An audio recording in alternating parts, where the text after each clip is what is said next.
get you the ROI from AI. And Dr. Jeff is in the building tonight.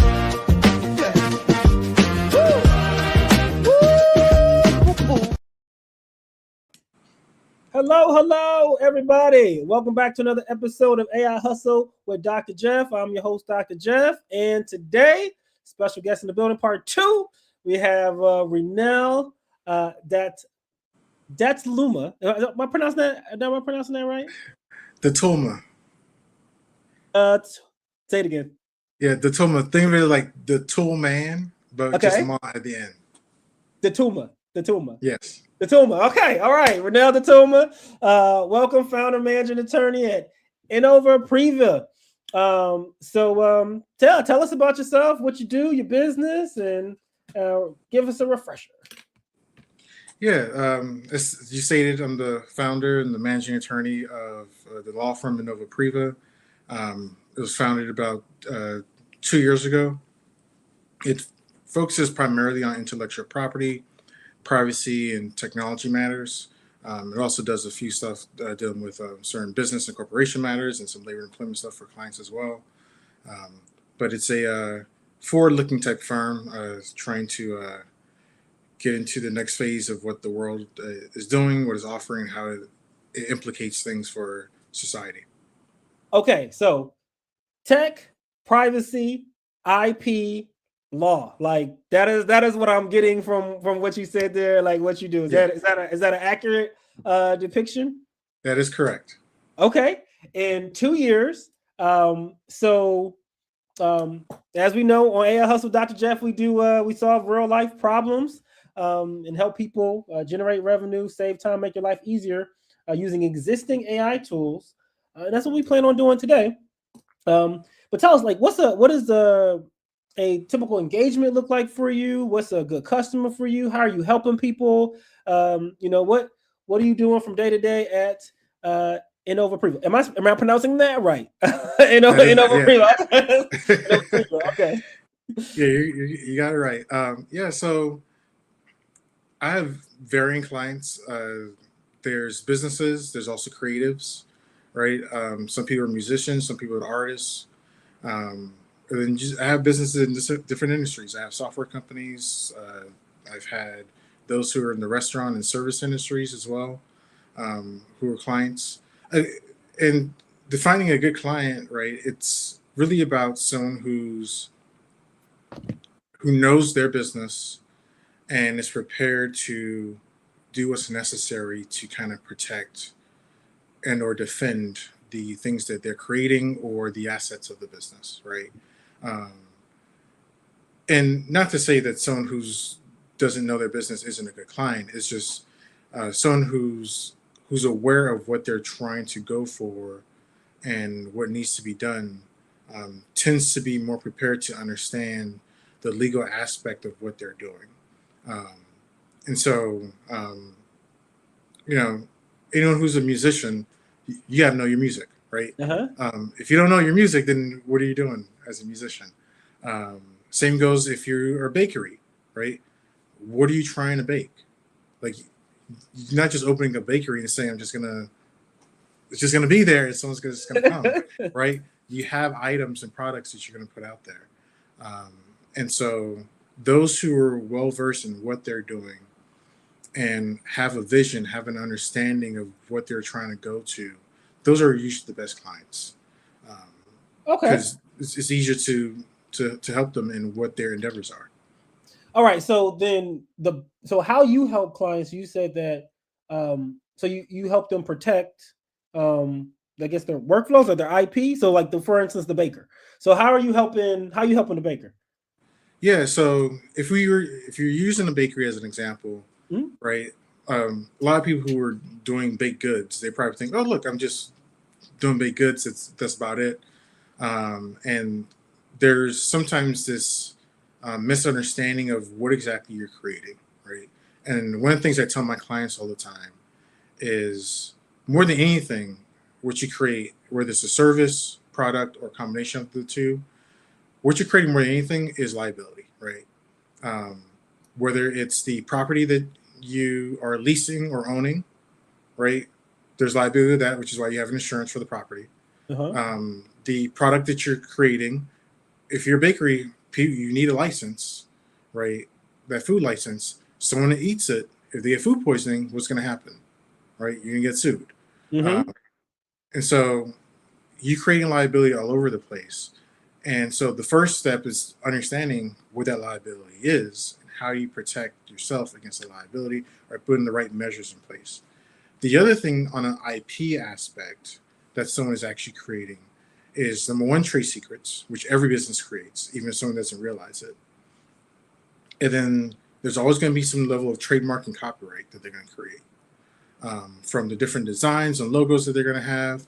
And then also help people understand that there's opportunities in the stuff as well. Like, for one, if you have a recipe for something, now usually recipes are not copyrightable on their own, right? But if you actually put it into a menu, right, and you have the ingredients listed and you have some type of story attached to that menu, you actually now can create a copyright on that menu. I did not know that. Right.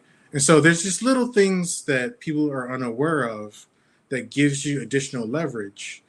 And a lot of people, they get into business, they don't know if they want to sell it at some point or what they're going to do.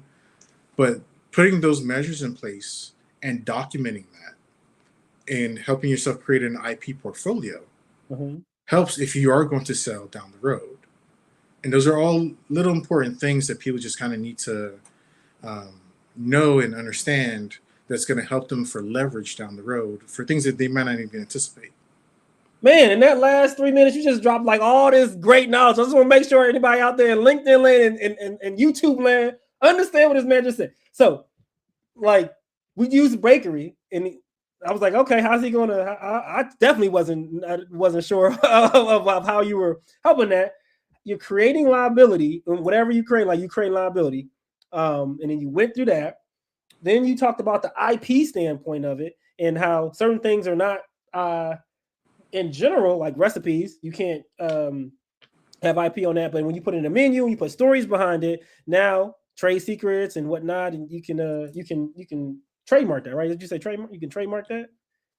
So with the recipe book, you can copyright that. Copyright that. All the logos and designs can become the trademarks. Okay, all right. And you'll probably go through that because I don't know the different terminology, but I know that matters. So you copyright, trademark. Then you talked about the documentation. So that's like a bar there, like documentation.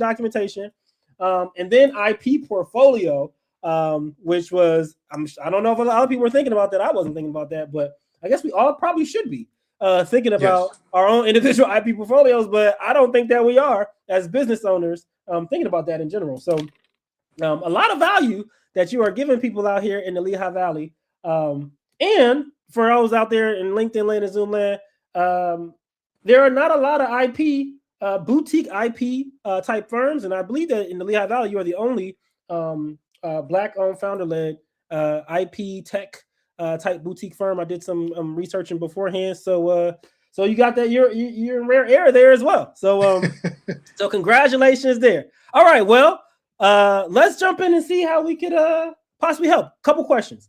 Renel, is generating revenue important to you? Yes. Okay, so getting clients is a thing that is important to you. Generating revenue is important to you.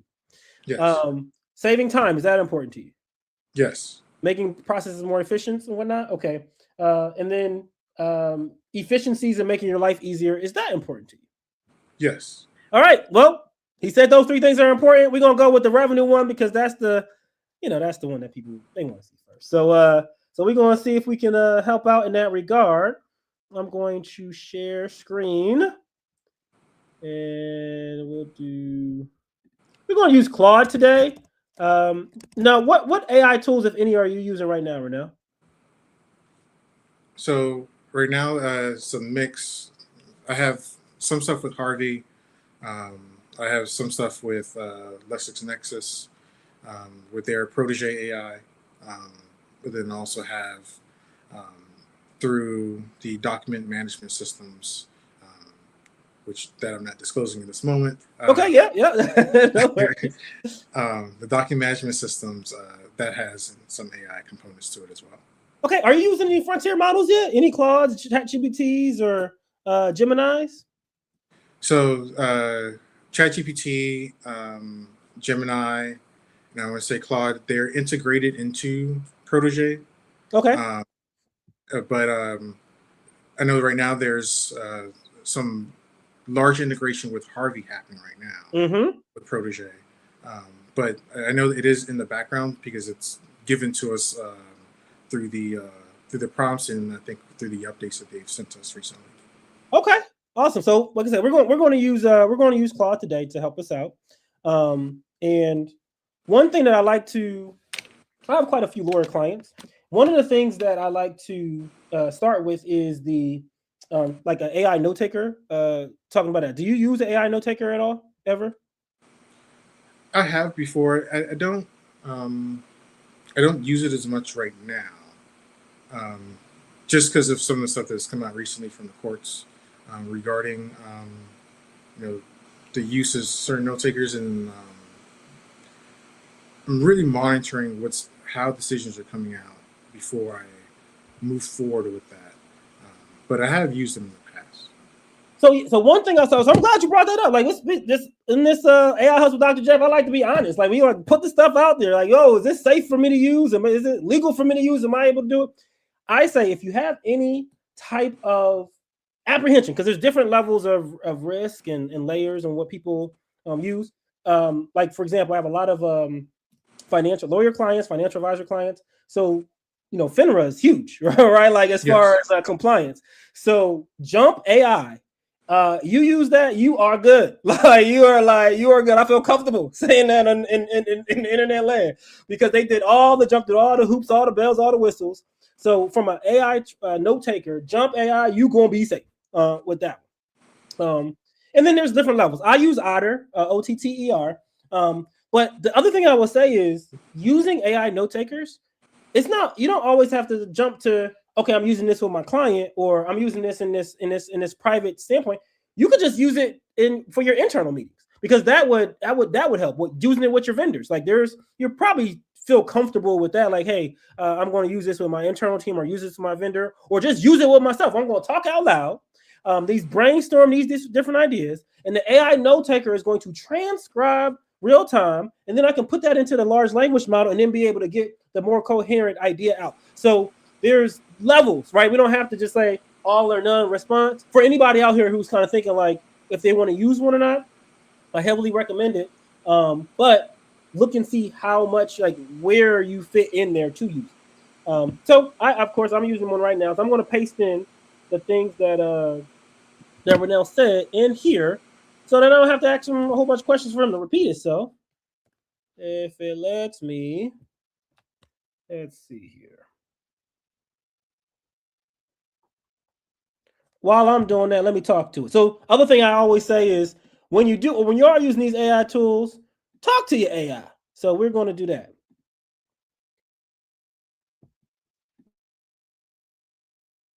Hello. Hey, what's going on? This is Dr. Jeff. I am on the line with Renel. I'm going to give you the transcript so you can know what we are talking about and what we're doing. But I want you to look him up. I want you to look his business up.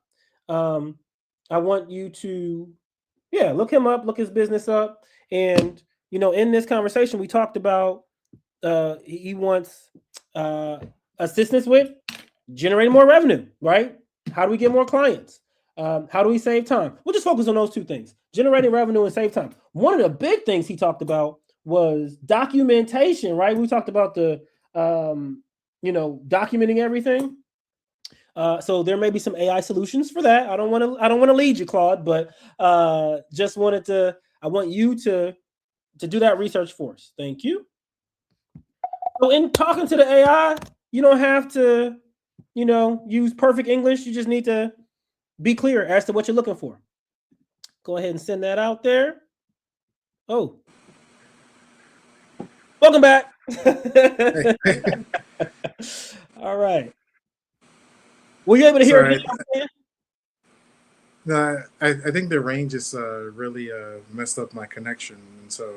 Oh, no worries. Did you see the prompt though? Did you see like the prompt beforehand, like what we got? So yeah, I'm looking at the prompt right now. Okay, yeah. So I was able to just ask it to look you up. I paste it in the transcript. So the first 10 minutes of our conversation it has. And then I just asked it to look you up and look your business up and whatnot. So I'm gonna give it a little bit of help with your website. What's your website? InnovaPriva.com. Priva.com. Innova. Is that okay? Let me see here. Yeah. And tell us, what is Innova Priva? Where did that come from? Yeah, so it's a combination of two words that kind of make a compound word now. So Innova as in innovation, Priva as in privacy, capital I, capital P because of IP. Okay. So it helps cover the main three areas. IP, innovation, privacy, and Innova Priva. Okay. Yeah. Love it. So also, like from using an AI standpoint, a lot of times people they're like, I don't want to use this for this particular thing. I don't want to use it for my clients. I don't want to use this for this.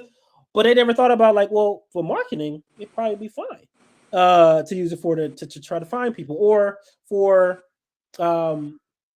documentations, it'd probably be fine. So in this one, we're using it specifically right now just for marketing. Now, that's the one, Innova Priva founded by Renel, Bethel Park, PA. Even though the call frame for Lehigh Valley. So Bethel Park, PA. Where's Bethel Park, PA? That is Pittsburgh. That's where the firm was founded. Okay. So when did you move to Lehigh Valley? I came here about 2 years ago. So you founded it there, and then you came straight over here. Yeah.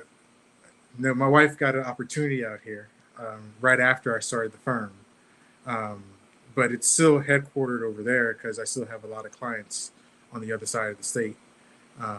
And so right now I operate on all throughout the state as much. Yeah, that's like you all over. So I say Lehigh Valley, but that was no, I shouldn't have said that. It's Pennsylvania. So I'm actually going to change that up in the prompting because now I know it's all over.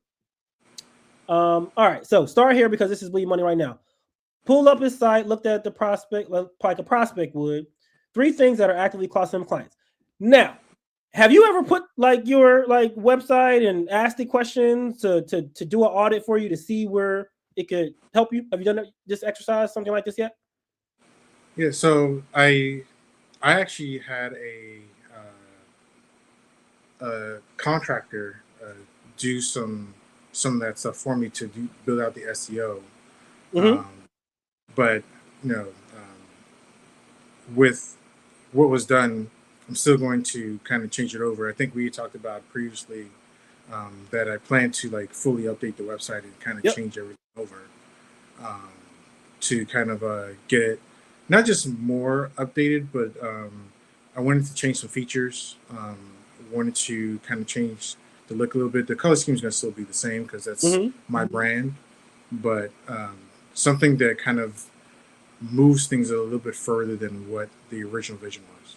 Okay. So, and I like what you said there about you said I had a contractor helping you out because we can't do everything ourselves.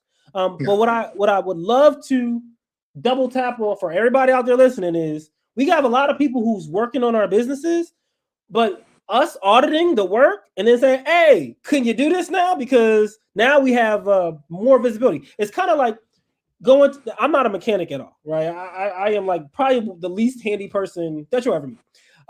So when I go to a mechanic shop or, something breaks and then the person comes to me and they tell me what the price is, I'm like, whatever you say, right? Because I have no idea. But now we have with AI, and a lot of people feel that way from a technology standpoint too, website standpoint. But now we have AI, we can put our stuff in there and say, okay, this is my goal, because that's important. This is the goal. This is the thing that I'm starting with. This is what I'm looking for. And then it gives that what needs to happen. So in here it says what the low-hanging fruit stuff is. 30-minute Wix cleanup. Start here because it's bleeding. So it says the phone number is a Wix placeholder, so that needs to be fixed. The 1, 2, 3, 4, 5, 6, 7, 8, 9. So that's something that can be fixed immediately. Navigation has some opportunities. LinkedIn icon, and his website says nothing only he could say. So these types of things with like Claude, and specifically, if you look down on my Claude, is it on here? Yeah, it's like this design tool here. You click on that, and then it will actually give you all of the things that you need in order to copy and paste. And Wix is one of the easiest platforms for anybody to actually do that. And if you're unsure of how to do it, you can just ask Claude, hey, how do I do this? How to do that? Or you can just forward that over to the contractor you already paid and say, hey, I paid you XYZ. Can you do these things? Because these things need to be fixed. So that's where we would start, low-hanging fruit with it. And it has other things, revenue, to get more clients. Productize the IP audit as a paid front door. Now, I know that you had said before you're working on some things. We don't have to get into things that are light for me, so don't worry about that. Yeah. But the steps in how to get the clients on this side, because the things that you're working on outside of, like, the side projects, like to get to the core clients, Pittsburgh, Bethel Park, and the Lehigh Valley, this is where the bulk of that will be. Time. So now we'll talk about the time, where documentation theme actually pays off. This is the piece you'll feel the most, and it ties directly to what you flag. IP work is documentation work.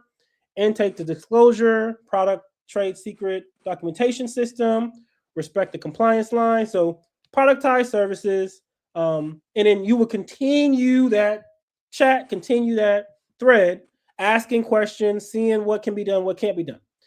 Now, in this, there's some actual plugins, legal plugins that Claude has had. Have you ever used any of those before, just to kind of see how they match up to like the Harveys and the LexisNexis? I have not used the legal plugins yet. All right, let's look at them. Let's look at them and see what this stuff is. Why the world is all upside down with them. First, how would you use them? Well, you first click on this thing right here, up here where it says customize. Now, mind you, this Claude is $20 a month. $20 a month. So you got your customize, and you got plugins, and you got skills. So if we click on browse plugins, and then we type in legal, there's a legal plugin. We click on it, and these are all the different things that the legal plugin does. Triage, the NDA, prep briefing, assess legal risk. Now, I want to be super clear. This does not take the place of a lawyer. This does not take the place of a lawyer. Does not take the place of a lawyer. I want to be super clear. Even when you use it, it's going to say, I do not take the place of a lawyer. However, it's good to know. Information is information, right? So it helps you not be so ignorant. When I say so, meaning myself, be not so ignorant of things that's going on. And it's a good place to start before I get Renel to look at the stuff for me. So let's look and see like what this could be. I got the plugin installed. And then now I'm going to come in here and I'm going to talk to. All right. Hey, all right. So I have the legal plugin that I just installed. So this is Renel talking now. And so I'm a lawyer, and you know how it works with the law. Like, you are held by your scope of law. I can't remember exactly what the thing is, but I'm like, lawyers are held to what they're supposed to know, like what you're supposed to know as a lawyer. So right to your standard of knowledge. Yes, thank you. And expertise. And expertise. Standard of knowledge and expertise. Thank you, Renel. So with that being said, what would be the best way for me to use this legal plugin that will help me, if anything? Is it even worth it for me to even use this thing? I'm already a lawyer.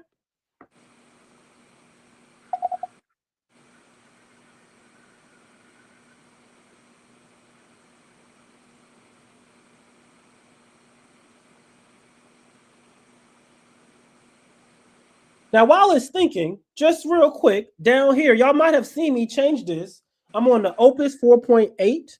This is the smartest model that we have access to. Fable 5 was technically the smartest model that's out, but they took that away. So this is the smartest model we have access to, Opus 4.8 high. So it's going to take a little bit of time to come up with this and strategize and get what is needed.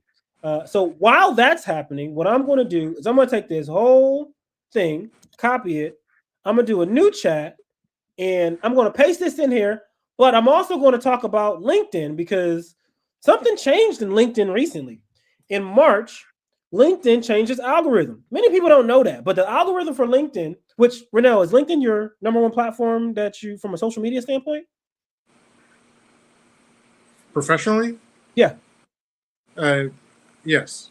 Yeah. So that's most service, I would say many service or service people. LinkedIn is going to be that platform, right? So, so what I recommend, no matter what your platform, some people, Facebook, YouTube, LinkedIn, Instagram, TikTok, whatever you're doing, every quarter, highly recommend that you do a deep research prompt on what is the latest algorithm for whatever your platform is for those out there. So LinkedIn changed it in March. So we'll just real quick ask you what those changes were. Hey, what's going on? LinkedIn changed its algorithm in March. I want you to tell me what those changes were, and then how should I change my strategy, or how should I have what should my LinkedIn strategy be for that? I'm going to go ahead and paste this other chat in here so you can get the relevant context of what I was talking about. My name is Renel. So I grabbed all that other stuff so that I could paste it in there so it can have the relevant context for this chat, because the other chat was still going. And I asked it to go look up the algorithm for LinkedIn or what those changes were. So it's going to do that, and then it'll come back. And not only will it come back on what the changes were, but it's also going to come back with what is the strategy for you to take advantage of winning with those changes. So we'll see what that happens when that comes back. Let's go jump back to the other one.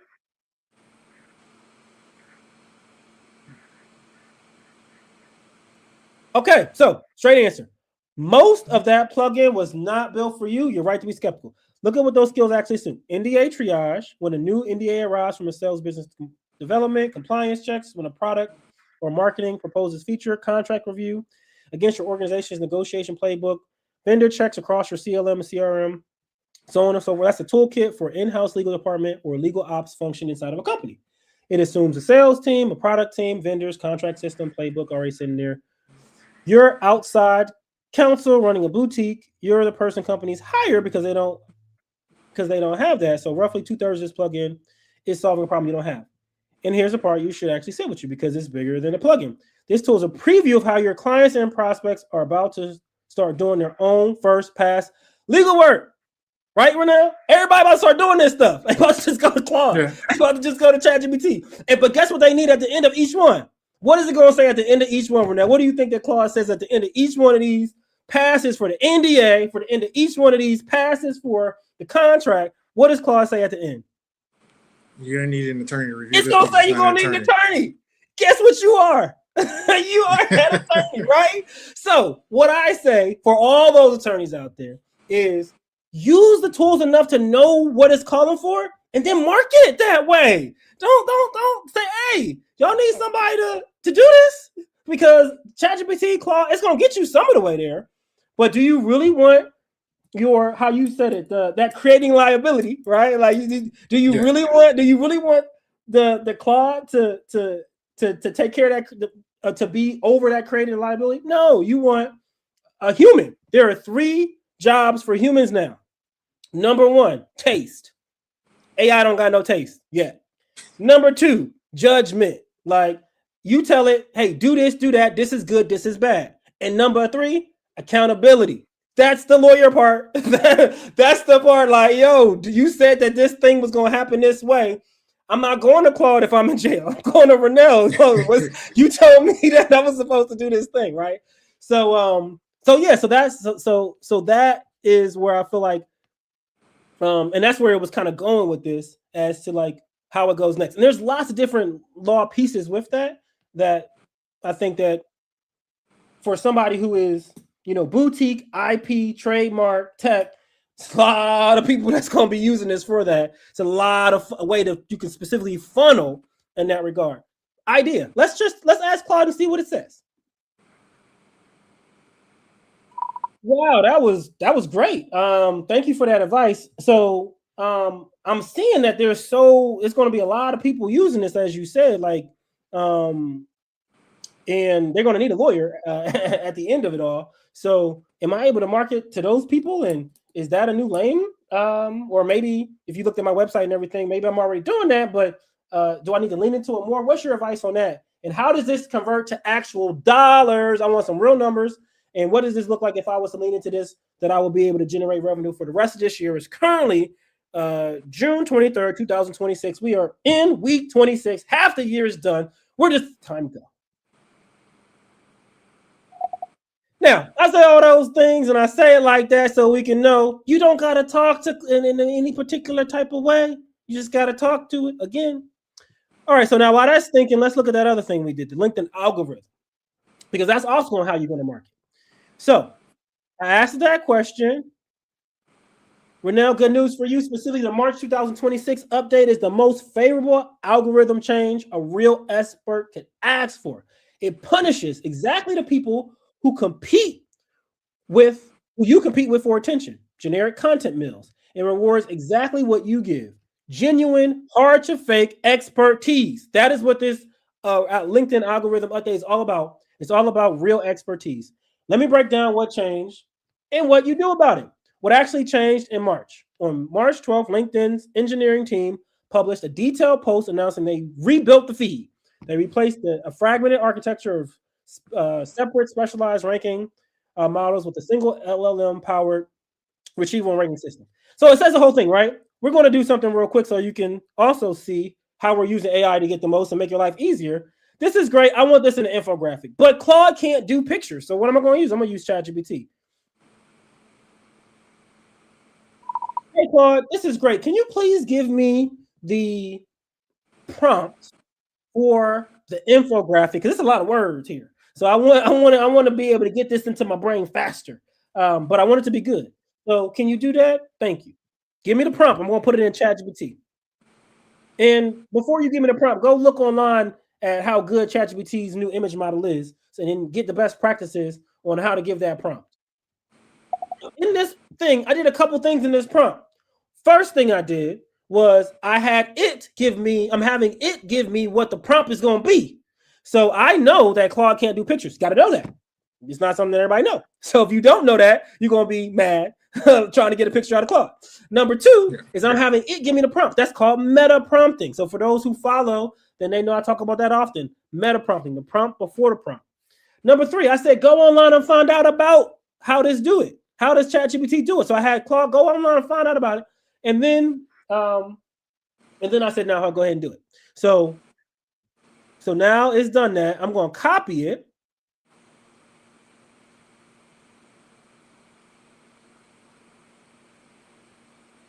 And then we're going to go to chat. And I'm going to share that tab. Hopefully,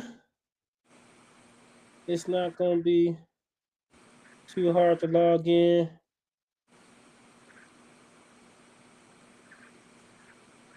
Might get lucky.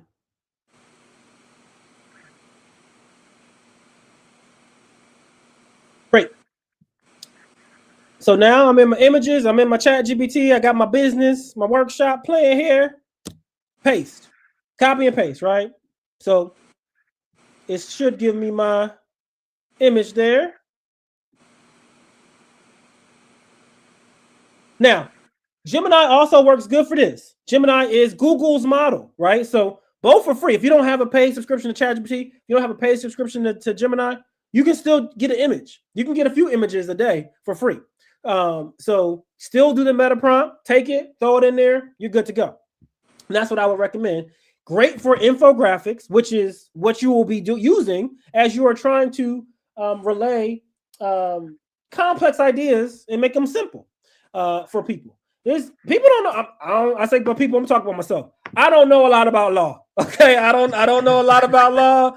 I know that I need certain things. I need lawyers' eyes on certain things because I created liability for myself, and I want to make sure that I don't go to jail because I don't want to go to jail. So that is, but there's a lot of things that I don't know that seem complex. But in talking to Renel, he makes things simple. And pictures make things simple. Infographics make things simple. Using LinkedIn to do that helps. So now we look at this one. That's pretty good. Let's look at it bigger here. So LinkedIn's March 2026 algorithm shift, the big change. Reach now follows relevance, not network size. Saves worth 5 times a like. Okay, interesting. Comments that start real discussion. Dwell time, what's dead? Engagement bait. Comment yes. You'll see a lot of that. Comment yes in the chat. Comment yes. That's you get in trouble for that. What's working now? The dwell time, how they finish reading. Did they talk about the one of the things also in that's what changed was the carousels. Carousels are like the thing to do. Carousels over video. Who knew? But in the algorithm, carousels over video. So so that was that. That's like that's part of the algorithm change. For anybody watching right now, just go ahead and ask. Just ask ChatGPT, Claude, Gemini. Hey, what are the changes? It'll tell you. But if you don't know to ask that question, then you'll just keep on doing the old stuff. And you may say, well, hold up. I asked ChatGPT to give me a post for LinkedIn, and they said to do the comment in the chat. Right. This just happened in March. It hasn't updated the model yet. So you have to specifically ask that question in order for it to do that. It's going to give you old information. So you just got to know. Got to know what you got to know. Yeah. So that's why you hire somebody who has some knowledge. And that's why we're here today to give that knowledge out. All right, let's go back to the revenue for Renel. Because we asked a question about how much he can make if he focused on all the people that's going to be using this to try to bypass the lawyer, and they get to the bottom, they're like, oh, you got to use a lawyer. And they're like, oh, well, who am I going to go to? Renel, do you know what AEO is? Where are you looking? AEO, no, AEO is not, it's not on the thing. It's just, I'm getting ready to ask that question, but do you know what AEO is? AEO? I don't think so. Answer engine optimization. Why it's relevant is answer engine optimization is different from search engine optimization. Search engine optimization is when you type in Google and then you come up on the feed, right? Answer engine optimization is when I say, hey, Claude, who am I supposed to go to help me with my PRISM patent? And it says, well, Renel, duh. That's answer engine optimization.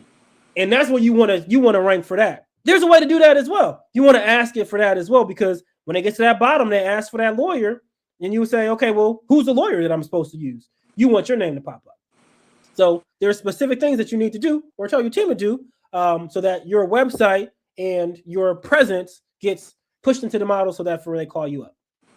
Yeah. So that's AEO. All right, so we'll look at this real quick. Yes, it's a real lane. All right.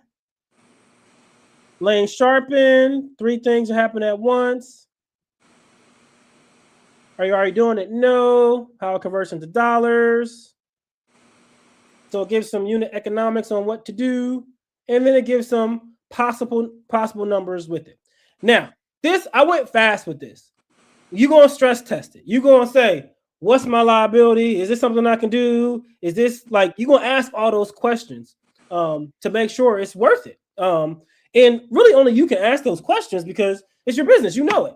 But if you get set up in this way, open up your mind to the possibilities, that's the goal in that regard.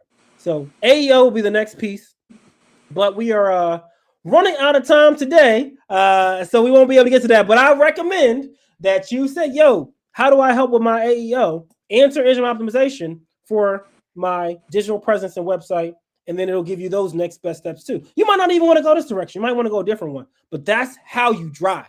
That's how you drive using Claude and ChatGPT and Gemini. Those are the top 3 frontier models. And you can't do those things with Harvey and LexisNexis. That's not what they are for. That's case law and whatnot. This is strategy. Using AI for strategy, using AI for marketing, using AI as a team of experts that graduated from college in every single subject, and they got PhDs in them. That's what we want to use it for, but safely. So Renel, if you could please let's tell people how they could get a hold of you if they want some IP, if they have some trademark issue. Real quick, what's the difference between trademark and IP and just 3 things? What's the difference between them? Yes, so there's 4 areas of intellectual property law. The trademark is basically a source identifier. So if you look at your own logo, Prism AI, right? Either I can say the name Prism AI, or I look at your logo and I'm gonna, okay, I know where that is. That's just company, right? It's source identifier. In order for you to have protection, you need to have it in commercial use, right? Or at least to be intending to use it commercially. Whereas a copyright is any expression in any medium, right? So think of music, books, movies, right? Scripts. As long as you are creating some type of expression, not the idea. The idea itself is not protected, but an expression is protected. Then you have patents. Patents are the technical, products, or sometimes it's even a method that you create. It could also be software. That is protected, but it has to go through a set of like 7 different steps. It's not about whether or not it's commercial or an expression. It has to be novel. It has to be non-obvious. You need a utility to it, right? So when you think about the computers we're using, right? A computer right now, if you're like, hey, look, I'm going to patent a computer. If you're just making a computer, it's not really going to be patented. But if you make a new type of computer that has some different functions, like we talk about supercomputers right now and quantum computers. Mm-hmm. Those are going to have patents to them. But just a standard computer, you're not creating something brand new anymore, unless you actually add certain features that are different from another one, and you can't just build on someone else's idea. You have to create something that's completely unique from what's already out there in the sphere. And then trade secrets are those are the nuts and bolts of how a company operates, and the things that helps them get an advantage compared to a competitor that they don't have out there, right? So Coca-Cola and their secret recipes of how they make their soda. A bakery with how they make their baked goods, right? Those are their trade secrets. But even certain things that people don't think about, like a call list or your vendor list, right?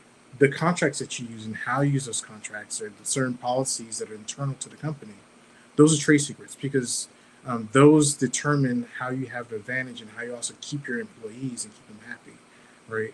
And so certain things you actually don't want to get out there, because you want to make sure that a competitor can't go and copy it and then therefore use it for their own benefit. And they may also use it better than you can, because they might have more resources than you do. So you want to make sure that you kind of protect as much as you can, but you have to take certain measures to protect a trade secret. Now, the other forms of IP can also be trade secrets, but you have to think strategically about what exactly are you going to have out there. Because if you put in a copyright or patent or trademark, those have to be published. Whereas anything that is a trade secret is not published. And so you strategically have to plan for which one goes where and how you want to leverage that as you move forward. Okay, dropping all knowledge. Okay, so now how do people get a hold of you if you just gave us all the game? How do they do more if they want to? Yeah, you can reach out to me through my LinkedIn, which is just type in my name and you'll find me, or type in the firm's name, you'll find me from there. You can email me, r.datulma@innovapriva.com. You're also free to call me. There you go. And so you have multiple ways to reach me. I'm happy to always help anyone. Just reach out to me and we're good from there. Well, I do appreciate your time today. And if anybody out there in LinkedIn land and YouTube land, if you want to implement AI into your workflows, business, holla at me, Dr. Jeff, or Dan, or anybody else on the PRISM team.